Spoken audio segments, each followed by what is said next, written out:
So I just want to welcome everyone to our third webinar in the series Next Steps. Follow on from the first steps, caring for community archives, which many of you may have come to. We did an archive tour of Scotland in 2019 and the very beginning of 2020, just before we all had lockdown. So today we have an information-packed 30 minutes. We're going to hear a 20-minute presentation followed by a Q&A session. So please do use your Q&A button. You'll find it along the bottom line of the Zoom webinar. Throughout the day, throughout the session, the presentation, I will be checking the Q&A and I will be gathering people's questions and hopefully we'll have them all answered. You will get a recording at the end of the presentation. I'll send you an email and I'll also send you a little survey if you could actually fill that in. It's incredibly helpful and we can do lots more training sessions like this that you want to hear about. So today we're actually going to hear from Katy Kavanagh. She's an archivist at Aberdeen City and Aberdeenshire Archives.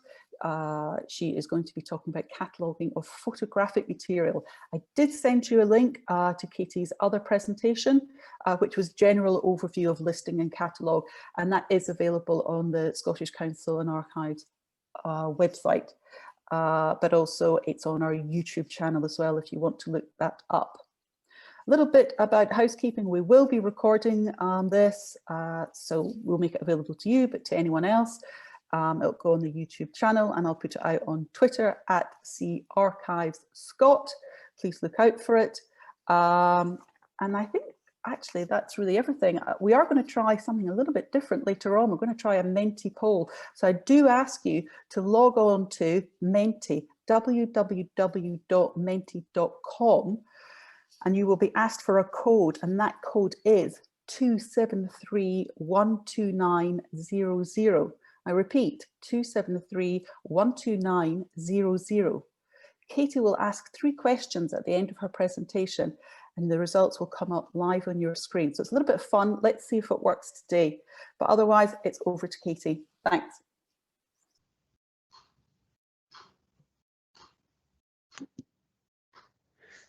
Hello, I'm Katy Kavanagh, one of the archivists at Aberdeen City and Aberdeenshire Archives. I'm recording this in advance of today's session, but I will be around to answer questions via Zoom as well. It's just because we can't use Zoom on the council's network, so it's a bit more complicated for us to record. So I'm just going to switch my camera off. So today I'm going to run through some of the things to consider when listing photographic collections. I'm going to use examples from the Harbour Board Collection, which we are currently in the process of cataloguing at the archives. This collection includes a large selection of glass plate negatives as well as photographic prints. I'm going to be covering the handling of photographs, the different formats involved, and the elements of description you should cover. And I'll also finish up with a quick poll to ask how you do your cataloguing and to find out if you're interested in any collaborative work on this area. So we'll just be starting with handling, and I know Peter Dixon's session earlier in the series covered most of these aspects, but just to reiterate, it's very important to use gloves when handling photographs. A lot of the chemicals used in photographic processes can react to oils and substances on your hand and cause damage. We should also avoid using pens, and when it comes to actually looking at the items, a magnifying glass may be helpful, or other magnifier. And for negatives, it may be helpful to scan these to be able to see these images clearly. You can reverse the colour of an image in Microsoft Paint app, so that's a useful tool. So another thing to consider when you're repackaging would be to make sure that you keep sets together and that they're catalogued together. The original order is important, and it can tell the researchers something about the set of photographs. It's also so important to make sure you get all the information you can from original packaging. So, photographic formats. I'm not going to go into too much detail as I suspect I'm going to confuse myself and you, but broadly they divide into negatives and positives. There's also prints to consider and digital images. To identify the format, I would really recommend looking at Lorraine Finch's blog post on the Preservation Equipment Limited website. And there's a really good guide on there about what to use. For positive formats, the earliest form of photography was the daguerreotype, which takes place in the mid 19th century. They're fairly easy to identify because they're printed on the image is formed on a metal base, so it looks silvery and mirrored. And this is an example of one of those on this slide.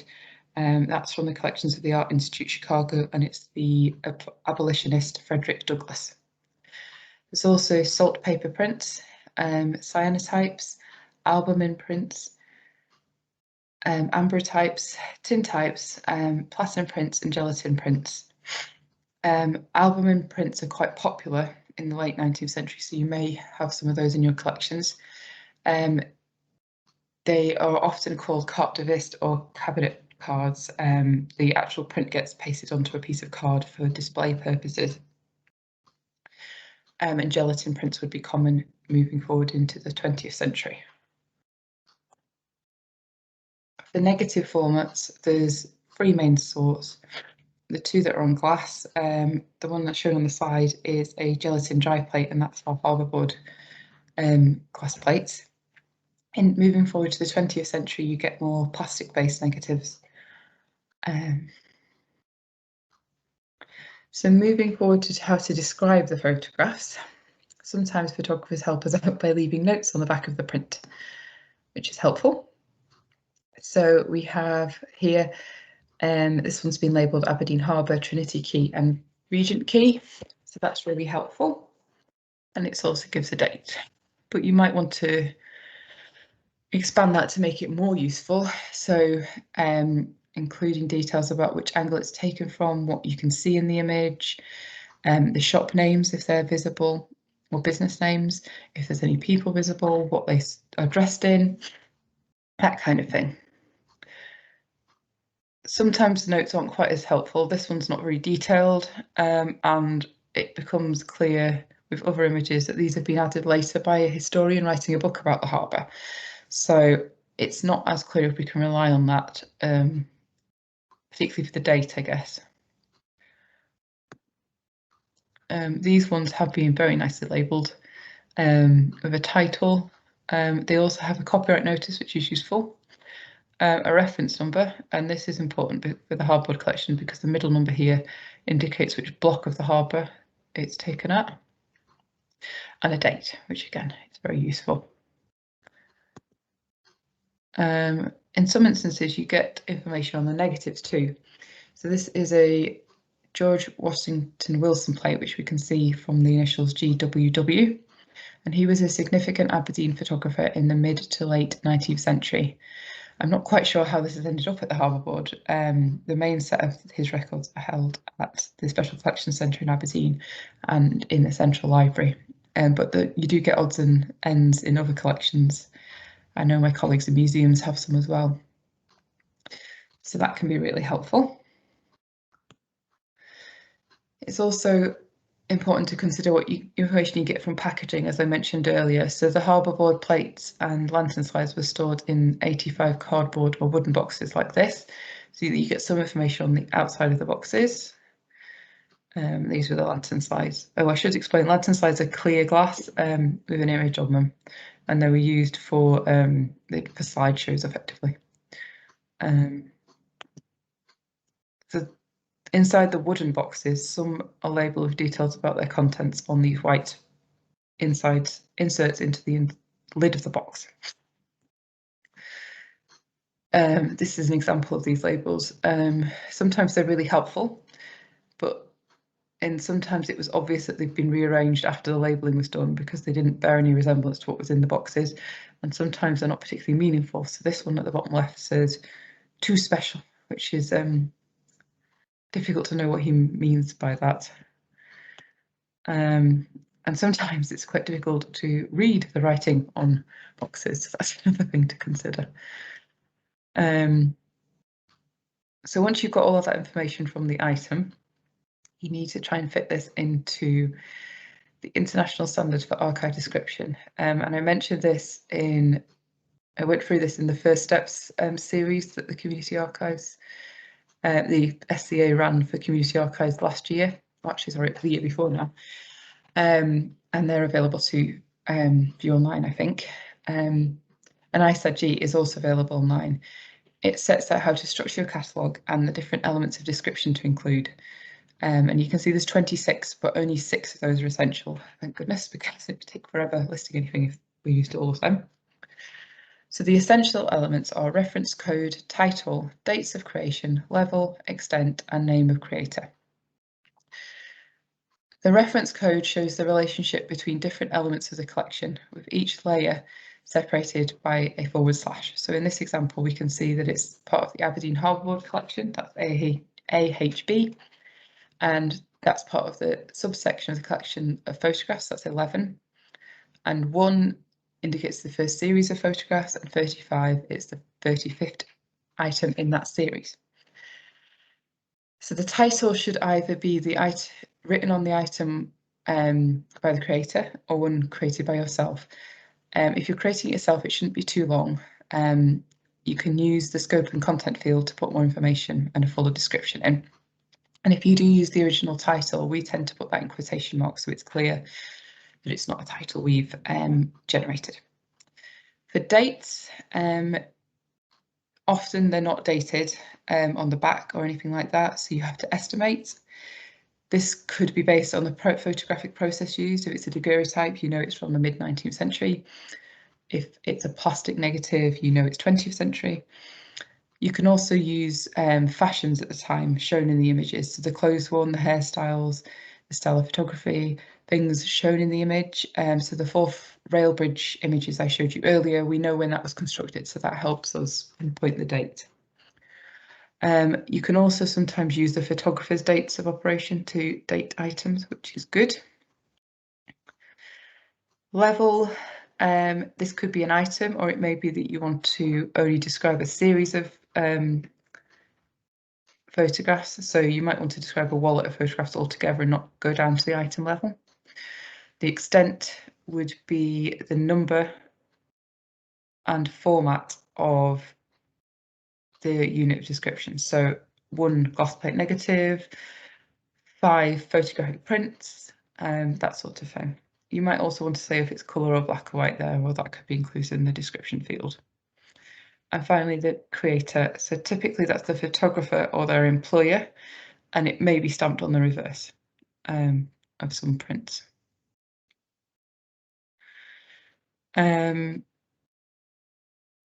Additional elements you might want to consider using are scope and content. We also call this the description field. And this gives a summary of the time periods involved, the geography, and the content of the items. So subject matter and a bit more perspective about the photograph. So you can see an example here. We've included whether the photograph is landscape or portrait, the dimensions, the material used, and then a detailed description of what the photograph shows and which perspective it's shown from. You might also want to include conditions of access if there's any restrictions on access for people using the collection or items, conditions covering reproduction, so that's copyright. So that's an important aspect to consider with photographic collections, and I'll come on to that in a later slide. And also physical characteristics affecting use, so that's the condition of the item. So you might want to note if it's got cracks or torn, and if there's anything that would restrict it being used by researchers. And it's important to note you might want to use these for a whole set of records rather than an individual item. And I'll come on to that a bit later. But focusing on copyright first. Copyright is very complicated. It depends on the time the photograph was produced, and you've also got to consider the photographer's role, whether they were commissioned to take the picture or employed by someone in the course of their work, and that might mean that the photographer doesn't themselves have copyright. There's really good guidance on the UK National Archives website, and I'll include a link of that for later. But just another note, just to be cautious about sharing copies of photographs if you're not the copyright holder or you're not sure that the copyright itself is expired. In some instances, this can be 70 years from the photographer's death, so a lot of material that's produced in the 20th century might come under this, and that's something important to consider. Levels of description. This was something I mentioned on 2 slides back. So if something applies to a whole series of items, so a wallet of photographs or a box of negatives, you can include this at the series level for that box or wallet, rather than repeating it each time at the item level. So in this example, I've included information from the box level label and the plate descriptions in the series level description. So you don't need to look, the dimensions are given just there, you don't have to repeat it at every item within that series, which saves time again. I should also say for this collection, we're putting an introduction and a bit of background to the series at the next level up. So the, I guess it would be a sub-font. So again, a certain amount of information is provided there that won't be repeated at the lower levels. And I was just going to move on now and have a look at a few examples of catalogue entries of photographs. This is from our CALM archive catalogue software. So this is the behind the scenes version. I haven't obviously, this is just a test one. We wouldn't normally include this level of description, I have to say. And I should also say, for the eagle-eyed amongst you, that you'll be saying, where is the creator field? You said you needed to include creator. CALM won't let us include a creator field at anything other than the top level, which is a bit frustrating. So that we include that at the start of the title field. So you get a sense now of what you might want to include. So you'll see that there's a reference number. The title includes the creator information, and there's a quotation marks from the information given on the plate. I've given a rough date based on when I know the rail bridge was being built. The description gives the details of the caption shown on the plate. And then I've put a further description saying it's the rail bridge to distinguish it from the other 2 bridges, and the direction the photograph's taken from, so that it's from the south side of the estuary. I've included a subject and place index terms just to show you how that might look. We don't do that, I have to say. For most of our collections, we wouldn't include index terms because our catalogue doesn't incorporate them at this stage. I've included the orientation, the type of print, the dimensions, and the photographer.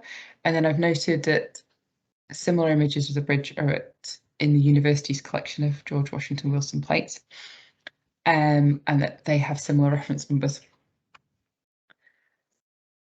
And there's also obviously the status is open, and there will be a copyright statement, probably at a higher level than this, I think, actually. And this is just to show you how it might look in Excel. If you saw my previous presentation on cataloguing, you'll know that we often use Excel and then batch it into CALM using an ingest tool that CALM provides. It's just because it's slightly easier to arrange things in Excel without having to rewrite the numbers, and it gets a bit complicated in CALM sometimes.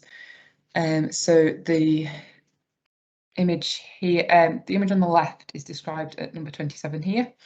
So it's a photograph of the roof of a swing glass with bay and town behind, probably Rothesay Butte.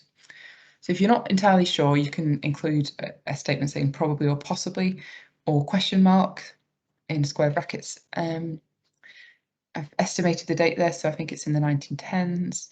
And then a further description there just says that it's there's a Bovril advert on the tiled roof at the rear of the baths. The swimming bath sign can be seen in reverse on the metalwork on the front of the building. Grass and path with couple walking in foreground. Weighing scales man and washing line next to baths building. Several vessels visible in bay behind and houses along coastline.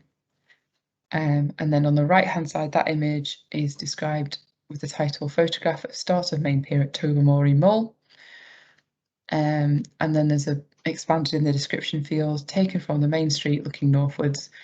A few men are visible at different points along the pier, 2 rowing boats visible on shore next to Harbour Wall, houses along Main Street and the old ferry terminal pier visible in background, along with hotel above the town. And you can see there the different fields we've used. So level, ref number, title, which includes the creator, extent are all there, and date. So that's the key 6, I think. And then we've got an alt ref number field. That's just because the scanned copies of the images have those reference numbers. And we've also going to include access status, location and condition. But the condition will be noted if it's got a problem with that. And this is an example from the Special Collection Centre at the University of Aberdeen. They've obviously gone into quite a bit of detail there, so that's quite nice. And that's another image from George Washington Wilson. I think that's the harbour at the South Town in Gibraltar, which is interesting in itself. So just to summarise, I've listed some different resources that are available here. So the ISAG guidance is available online. There's also a great presentation by the British Postal Museum and Archive on cataloguing photograph collections. There's the copyright guidance on the UK National Archives website. The British Library have a guide to preservation of photographs. And then there's a few sources here on identifying formats, which are really good. And then finally, click too fast there. A couple of catalogue examples that you might want to use. So there's the Special Collection Centre. So they have 2 big photographic collections, the George Washington Wilson collection and the Aberdeen Harbour Board Collection, which is separate to ours. And the Orkney Library and Archive, their link is there, and Aberdeen City and Aberdeenshire Archive. So we've got a list of our photographic collections on our website. I was just going to finish up by asking you to take part in a poll, just to increase our knowledge about what work you guys are doing on cataloguing. I'll try and make that a bit bigger. And it's menti.com. If you're using a laptop, it may be easier to do this on your phone alongside. So if you've managed to log on to that, I'll give you another few seconds and then we'll try and go through the questions. Right, so we've got seeing lots of hearts, so I'm thinking that's people managing to get on, so that's good. So we'll move on to the questions. So you should now be getting a series of options for which software you currently use to catalogue or list your collections. If you're still trying to log in, the details are along the top of the screen still, so don't panic. And we can see everyone's putting in their answers, which is great. So Excel, Word, AdLib, which is interesting. Don't have much of an experience with AdLib. Quite a lot of others, which is interesting. And don't have a catalogue, which is understandable. Give that a few seconds more.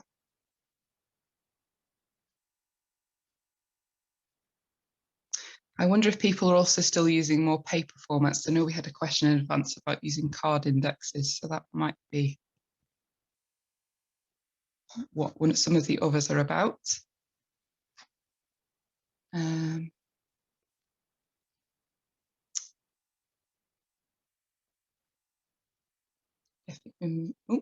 Still one to go. Right, that's really interesting. So there's quite a mixture of different results there. And then our next question is whether you'd like to be part of the Scottish Council and Archives online portal pilot project. Oh, yes, immediately, excellent. So this would be enabling any catalogue information you have to put on a Scotland-wide portal. And it would be using the Archives hub system, so it would help researchers find your collections and access them. The Archives hub system would hope there should be an easy way to ingest from different cataloguing options that you have at the moment. It would be a great way to sort of make your collections more accessible as well.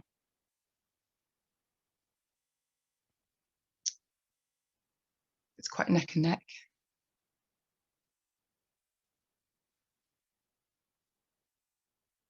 I think that might be, I'll give it a few more minutes. I think we had 34 answers on the first one, so we'll see how we go.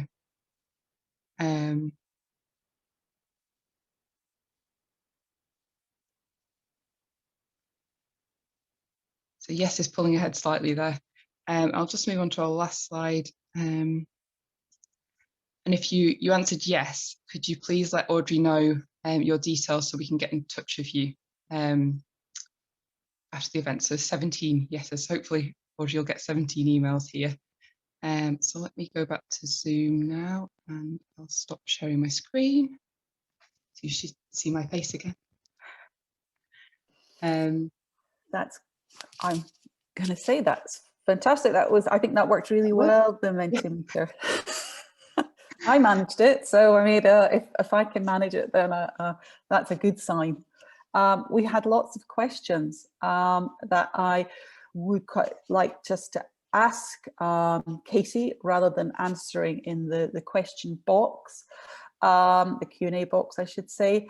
Something that came into me, and you did mention it a little bit there, Katy, is someone emailed me in advance. Bob Dunsire from Aberdeenshire says, do people still use card catalogues for references or even just for a backup? We still have a few card indexes that are sort of legacy documents. I think our online catalogues replace them to some extent because it's easier to search across the whole collections, and it doesn't rely on someone having gone back and updated the index card. But I would say we do have paper copies of our catalogues as well in the search rooms, just in case there's any issue with our online catalogue or for a temporary glitch or anything, so we can still refer to them as a backup. But having it online or in a digital format, it's the benefit of it being backed up somewhere. And you can share it, which is a benefit as well. So you can contribute to things like the portal that I was talking about then. And it also, being able to use an online catalogue, you can search remotely, which we find researchers, it's helpful for them to identify in advance what you've got, rather than having to go in and then they might get disappointed if it turns out you don't have what they're after. Okay, that's great. What I'm going to say is we've got a few questions to go through, Katy, so I might sort of go through them and you can answer them quite quickly. And when I send a recording to everyone who signed up through Eventbrite to this webinar, would it be okay if I give your email address? Are you happy with that? If people yeah, that's fine. Great. Yeah. So you can, if you have more questions, you could always ask Katy later, but let's try and get these questions. So Mary Stobo has asked, a volunteer has scanned into the computer many photos, but with no cataloguing. Is there a computer program that can help with this? I think so. I think no. I know Google has developed some sort of image recognition software, but I don't know, we haven't used anything like that yet. So I think really it's just a case of going through them and listing them yourselves, which is what we're doing at the moment with the Harbour Board photographs. And it is quite a long-winded process because there's so much detail captured in photographs. It does end up taking quite a long time. Sorry, there's no quick fix. No, that would be marvellous, wouldn't it, though? That'd be great. The next question is, hi, when you have old labels that are confusing, too special, or not original to the photo's production, do you also include those in the catalogue description? Or you can use the caveat that you think it's not by the original photographer or commissioner and may not be accurate or useful. Is this useful for identification of the place or people in it?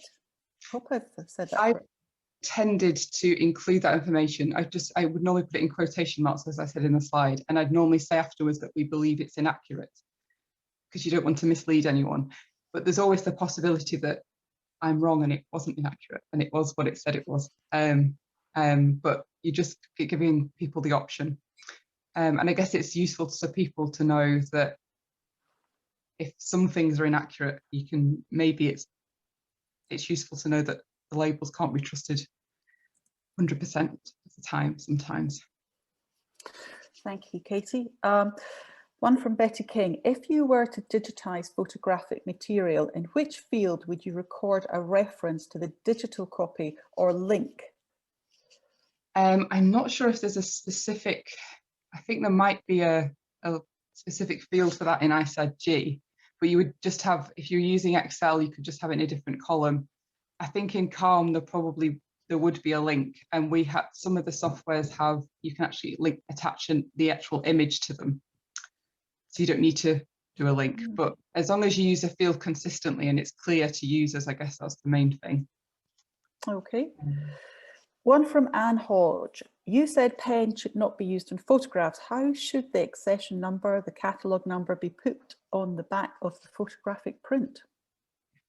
We put photographs in Melanex pockets, and then we would write on the pocket rather than the image. A lot of photographs have very, I'm sure the session by Peter earlier, they can react quite badly to other chemicals, so that's a concern if you're using pen. And sometimes if it's, I found with images, if it's quite a plasticky backing, you actually find it can be quite difficult to write anything on them. So it's much easier doing it on Melanex pockets. And it also has the benefit, if you make a mistake, it's not a big issue to cross it out on the Melanex pocket rather than running out of space on the actual photograph. So that, and it also has the benefit of making it handleable, because the pocket can be touched in a way that the actual photographic image probably shouldn't be. Okay. So kind of carrying on with that, Katie, just how do you label the glass negatives and other formats after describing them? So we have wrapped them in paper pockets and then labelled the pocket. It was quite a complicated job, so we've put them in boxes cushioned with plastozote, which is like a plastic material. So that makes sure that they shouldn't bash against each other or rattle, because obviously that could damage the items as well. But we've labelled the packaging rather than the plate again. So obviously it's very difficult to write on glass, and it would impede viewing the image as well, I think. Great. Now Liz Ritchie asks a question about copyright, and I want to say to Liz, next Monday we are going to be talking about copyright and the whole data protection question. So that might be useful. If you haven't signed up for that Monday morning, please do. It's quite a big topic, isn't it, Katie? Copyright, to be quite honest, but can an old image be used on Instagram or a Facebook account? If you're confident it's out of copyright, it should be able to be used. It's just determining that. Often you don't know who the photographer is, so that can be quite challenging. So yes, there's the link to the TNA guidance that I gave has a chart that you can follow to determine whether if you know the photographer's information and things like that, then you can just follow that through. Okay. Yeah. I'm going to say there's 2 questions and then we're going to have to call it a day, actually. So very quickly, first question from Jack Burrow. We are digitising our photos with a plan to find somewhere to preserve originals for posterity. The digital copies will be used for illustrated talks, websites, and possibly commercial purposes. Do we catalogue the digital masters in the same way as the originals? I think you could probably just use the same catalogue entry for both. I think like our glass plates, we've digitised them all that we can fit on the scanner. And there's just one catalogue entry for the original, and then we've said there's a scanned copy in the catalogue. So yes, I wouldn't worry about putting it in twice. I guess you might need to use extra fields to record the information about the digital copy, because that's an extra thing to think about. I think there is an extra session on digitisation, isn't there, later in the series, Audrey? We do. I tell you, the other thing as well, and it's a bit early to say because we haven't actually sort of put it on Eventbrite, but we are actually looking at developing your digital skills, and we're really focusing on digitisation. So that's another thing to look out for. So please do look at the Scottish Council and Archives website, or follow us on Twitter at CArchivesScot, because I always put the information on there as well, and I'll send out a note to everyone. And if you're very happy, we'll put you onto our sort of database, so you'll be kept up to date with all that information. I'm going to say one last question, Katie, before you zoom off. And that is just from Caroline Davidson. And I don't know if you're going to have the answer to this, but have you got any advice on persuading management on the benefits of making images publicly accessible? So obviously you are putting your things online, you're putting the catalogues through the website. Why do you do this? What's your argument? I suppose widening access is a good argument. There is the possibility, if you put a watermark on the images, and then you can say that it could be a revenue raiser if people want to order copies from you. Often if you have the original image up, it can encourage people to think about ordering copies. And there's also the preservation angle. If you've got hourglass plate negatives, we wouldn't want people to be producing them in the search room every week, because there's too much of a risk of them being damaged. So having them scanned and available online really helps with that. And I suppose it's just reaching a wider audience as well. That is fantastic. I'm going to have to say, I think we have to finish it there, because I think we could go on and on and on. It is very, very interesting. You will get a recording to this.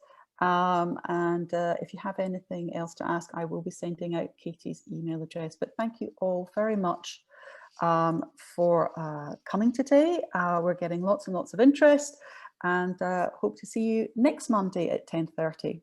Cheers. Thank you. Bye.